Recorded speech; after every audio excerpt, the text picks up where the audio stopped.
In the USA, religion and science are battling over the beginning of life.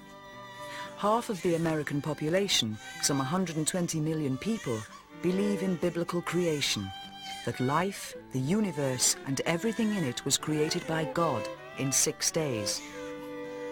They reject the word of science, that humans evolved over millions of years from other species. Christians are fighting to have biblical creation taught in schools. Science is fighting to keep it out. At stake are the hearts, minds, and souls of America's youth.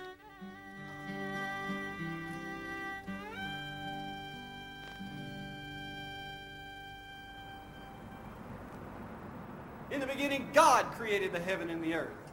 In Exodus chapter 20, it says, "For in 6 days the Lord made heaven and earth and all that in them is." 6 days. It doesn't leave any room for anything else. It doesn't leave room for millions of years. According to the Bible, it was 6 days and 6 24-hour days. This is the worldview known as biblical creationism. There's another worldview, though.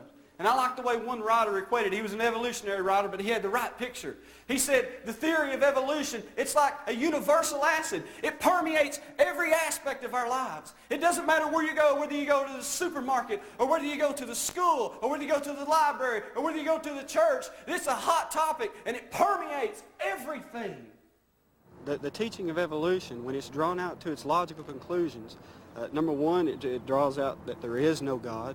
And the Christian says there is a God, and we worship a God, Jesus Christ, who died and rose for our sins. And number two, it leaves us without any hope for the future because it takes away our origins from God. And everything is only natural processes, and there's nothing intrinsically metaphysical about the teachings of evolution. At the core of Christian belief is that God created life. He breathed into man the breath of life. Creation is the essence of who we are in our worldview.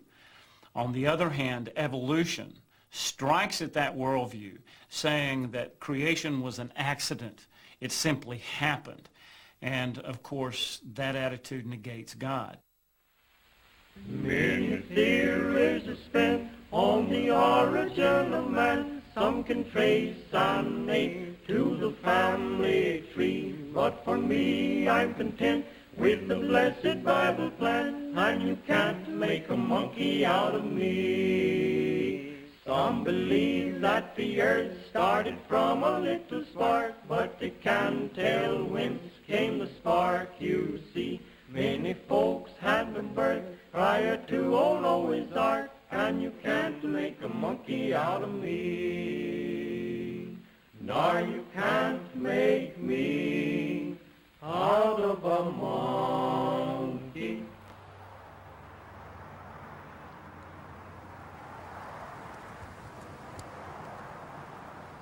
Nashville, Tennessee's capital city, is known as the home of country music and the Athens of the South.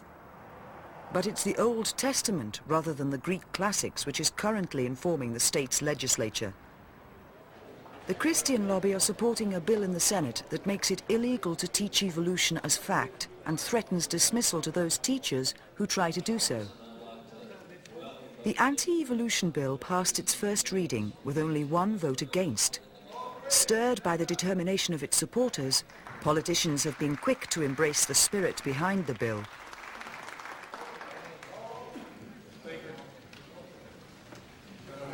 While we had this view that there was indeed a creator and he was behind things and man was ultimately accountable to him, there was a restraint upon our actions and we were a much more virtuous and civil society. As we've lost that, we've become a more violent country with greater crime, greater teenage pregnancy. And it'll take some time, but reintroducing again that possibility that there is a creator will have its effects.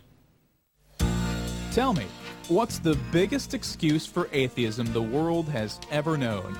Care to make a guess?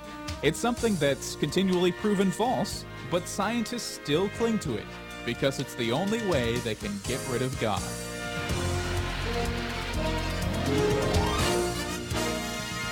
Welcome to Truths That Transform, the daily radio outreach of Coral Ridge Ministries. Stay tuned for insights on changing the world for Jesus Christ. Preaching against evolution through its own radio and TV stations, the Christian Coalition has touched millions of the faithful, including politicians at state and national level. We do support the legislation wholeheartedly.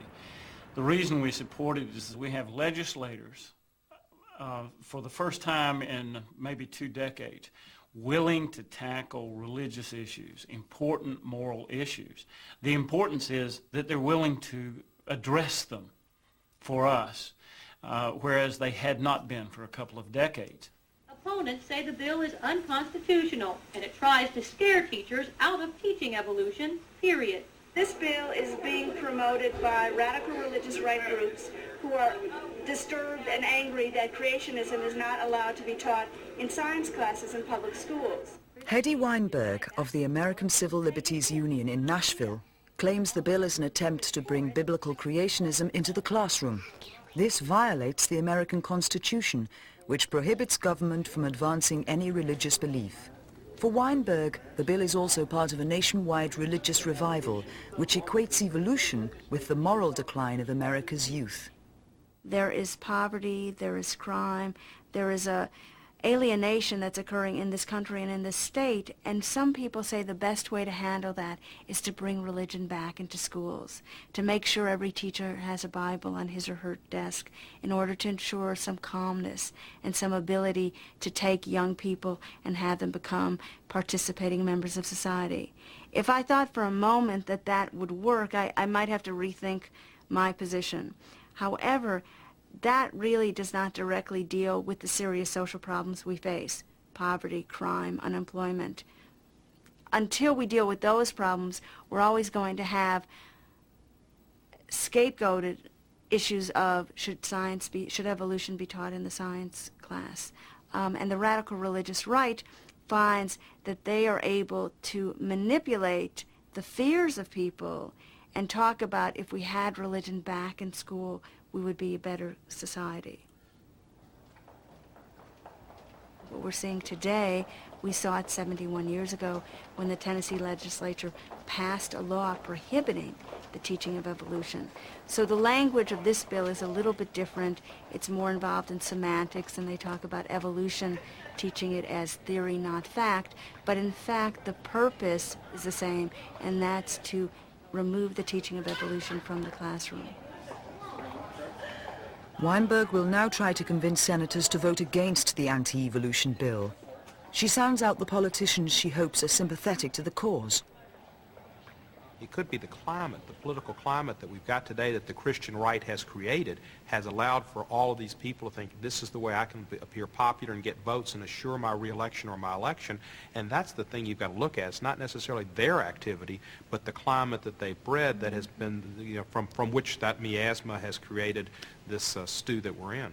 Depending on how this legislation ended up, the fact that textbooks which are now being written for science, because the theory of evolution is a basis for all modern biology, and if you in any way put a damper on the ability to teach evolution in biology, we're going to have to rewrite textbooks in Tennessee. And you're not letting people think. Right. They're supposed to think and learn by deductive reasoning and logic and not just by blind faith. You don't teach facts, you teach a way of thinking. In Memphis, there are a lot of people think Elvis is still alive. And you wonder, will we start to have to teach both the school that Elvis is alive and the school that Elvis is dead? And this could be the next step. Who knows? Well, it's got all kinds of ramifications. It's just intellectually dishonest.